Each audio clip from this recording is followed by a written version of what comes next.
Halo Bapak Ibu semuanya, apa kabarnya? Semoga kabar Bapak Ibu guru dimanapun berada tetap sehat-sehat semuanya ya. Terkhusus buat Bapak Ibu guru yang mau mengikuti pretest PPG di tahun ini, khususnya Bapak Ibu guru mata pelajaran IPS. Kali ini akan saya bawakan soal-soal pretest PPG mata pelajaran IPS bagian yang ke-9. Kita langsung aja Bapak Ibu ya. Hingga soal yang pertama. Analisis perilaku konsumen dan perilaku produsen sebagai berikut. Yang nomor 1, Bu Widati membuka usaha warung makan di sekitar pabrik garmen dekat rumahnya. Nomor 2, Pak Endun mencari alternatif bahan baku untuk menekan harga bahan pokok usahanya.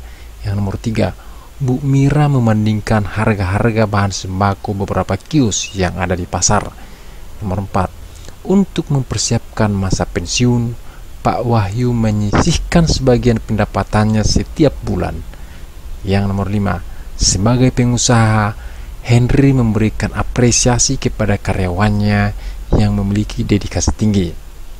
Perilaku-perilaku produsen ditunjukkan nomor A 123, B 125, C 134, D 234, E 345.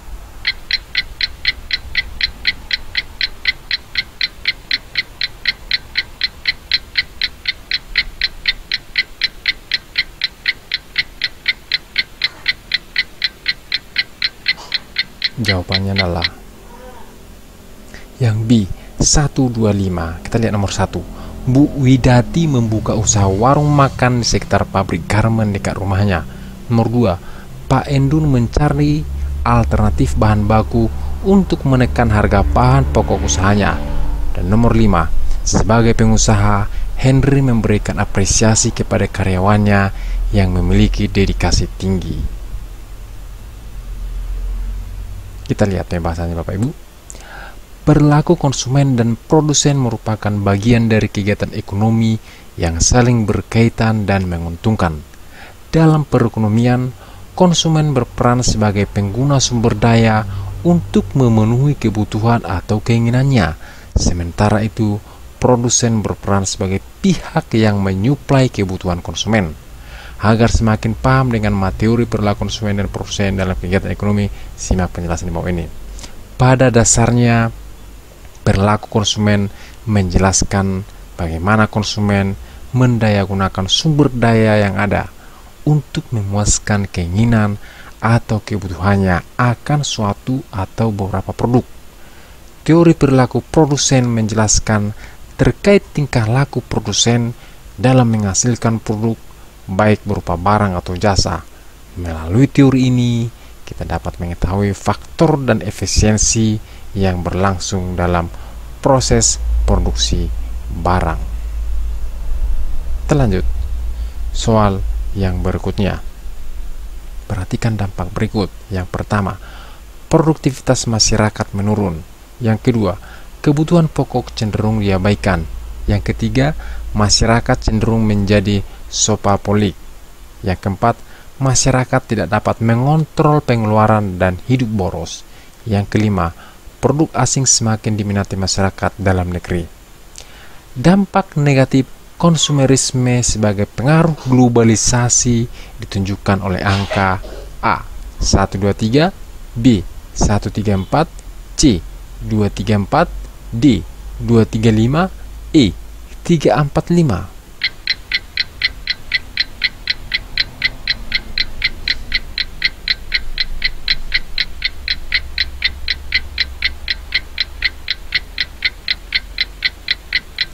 Jawabannya adalah yang D 235. Nomor 2, kebutuhan pokok cenderung diabaikan. Nomor 3, masyarakat cenderung menjadi sopapolik. Dan nomor 5, produk asing semakin diminati masyarakat dalam negeri. Kita lihat pembahasannya. Konsumerisme adalah gaya hidup yang lebih mengagumkan kepemilikan ekonomi. Pengertian konsumerisme yang lain yaitu paham atau ideologi kelompok menjalankan proses konsumsi, dan pemakaian barang-barang produksi secara berlebihan. Ciri-ciri konsumerisme. Berikut ini merupakan ciri-ciri konsumerisme yang ada dalam kehidupan sehari-hari. Yang pertama, adanya perasaan bangga memiliki barang untuk dipamerkan pada orang lain. Yang kedua, cenderung ingin tampil menarik di depan umum dan menjadi pusat perhatian. Yang ketiga, meniru gaya hidup seseorang seperti selebriti atau influencer yang dianggap sebagai pedoman. Yang keempat, keinginan konsumen untuk memiliki barang yang berbeda. Yang berikutnya, konsumen menginginkan barang yang tidak ingin disamakan dengan orang lain. Dan yang terakhir, adanya produk terbatas sehingga barang tidak banyak ditemukan dan dijual di pasaran.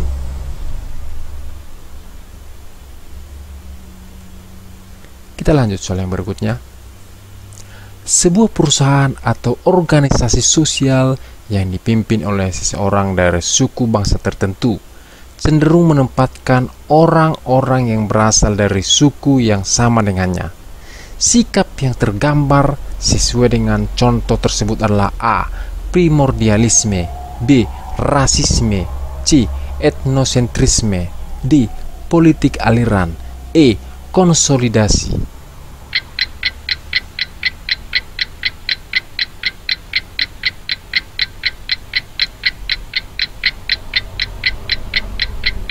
Jawabannya adalah yang C. Etnosentrisme. Kita lihat pembahasannya Bapak Ibu. Etnosentrisme merupakan salah satu praktik memandang atau menilai budaya orang lain berdasarkan nilai atau kepercayaan diri sendiri. Istilah ini berasal dari bahasa Yunani, yaitu etnos yang memiliki arti bangsa, kentron yang berarti pusat. Oleh dari itu, etnosentrisme melibatkan bangsa untuk menjadi sebuah pusat. Etnosentrisme menitikberatkan perilaku menerapkan budaya atau etnis sendiri sebagai acuan untuk menilai budaya, praktik, perilaku, kepercayaannya kepada orang. Dalam ilmu sosial, etnosentrisme menilai budaya lain berdasarkan standar budaya sendiri, bukan standar budaya tertentu. Aspek dari etnosentrisme adalah sebagai berikut. Setiap masyarakat selalu memiliki sejumlah ciri kehidupan sosial yang dapat dihipotesiskan sebagai sindrom. Sindrom-sindrom etnosentrisme secara fungsional berhubungan dengan susunan dan keberadaan kelompok serta persaingan antar kelompok. Adanya generalisasi bahwa semua kelompok menunjukkan sindrom tersebut seperti kelompok intra yang aman dan berpengharapan terhadap kelompok luar. Perbedaan fisik atau biologis, perbedaan lingkungan atau geografis, perbedaan kekayaan atau status sosial, perbedaan kepercayaan, dan perbedaan norma sosial.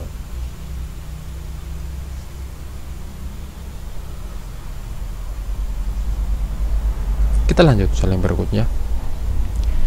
Tingkat kecenderungan sikap primordialisme dalam masyarakat majemuk adalah A. Sangat sedikit, B. Hampir pasti, C. Tidak pernah, D. Sangat jarang, E. Sudah pasti.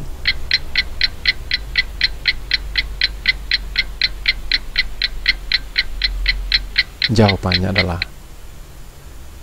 E. Sudah pasti. Kita lihat pembahasannya. Primordialisme adalah suatu sikap memegang teguh hal-hal yang dibawa sejak kecil, baik tradisi, adat istiadat, kepercayaan, dan segala sesuatu yang ada di lingkungan. Contoh perilaku primordialisme. Primordialisme terbagi menjadi beberapa jenis, antara lain primordialisme suku, agama, dan kedaerahan. Contoh-contoh dari primordialisme. Yang pertama, membentuk partai politik berdasarkan paham, ideologi, atau ketertarikan pada suku bangsa, agama, dan ras. Yang kedua, berlaku istimewa kepada orang yang berasal dari kelompok. dari kelompok tertentu. Yang ketiga, membentuk paguyuban atau perkumpulan yang bersifat kekeluargaan. Contohnya seperti Persatuan Masyarakat Sulawesi Selatan di Bali. Tradisi pernikahan yang berbeda-beda, contohnya adanya tradisi sungkem dalam budaya Jawa. Yang terakhir, adanya tradisi yang dianggap tak wajar, seperti ritual manene di Tanah Toraja atau potong gigi di Bali.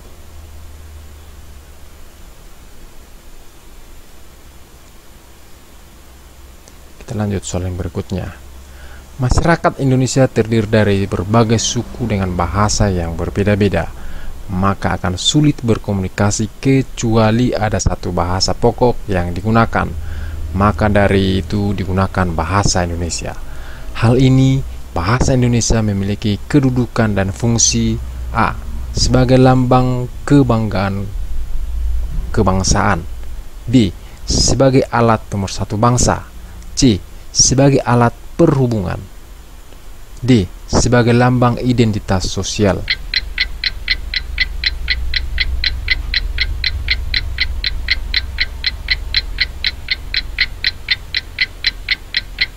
Jawabannya adalah C. Sebagai alat perhubungan. Kita lihat pembahasannya. Pemahaman terhadap kedudukan dan fungsi bahasa Indonesia dapat menjadi dasar menumbuhkan jiwa nasionalisme kaum muda dan pelajar. Dalam hal ini, bahasa Indonesia mempunyai dua kedudukan, yaitu sebagai bahasa nasional dan bahasa negara. Dalam kedudukannya sebagai bahasa nasional, bahasa berfungsi sebagai lambang kebanggaan kebangsaan, identitas nasional, alat berhubungan antar warga, antar daerah, dan antar budaya, alat pemersatu suku, budaya, dan bahasa di Nusantara. Sedangkan dalam kedudukannya sebagai bahasa negara, bahasa Indonesia berfungsi sebagai bahasa resmi kenegaraan, bahasa pengantar pendidikan, alat berhubungan tingkat nasional, dan alat pengembangan kebudayaan, ilmu pengetahuan, dan teknologi. Mengingat pentingnya kedudukan dan fungsi bahasa Indonesia, penulis mengajak kaum muda dan pelajar untuk menjaga dan terus mengembangkan agar bahasa Indonesia terus bertahan dan berkembang dalam masa yang akan datang. Demikianlah soal-soal praktis PPG dan pembahasannya bagian yang ke-9. Semoga bermanfaat buat Bapak Ibu guru semuanya. Salam sehat untuk kita semuanya. Semoga sukses buat Bapak Ibu guru yang mengikuti praktis PPG. Sekian dan terima kasih.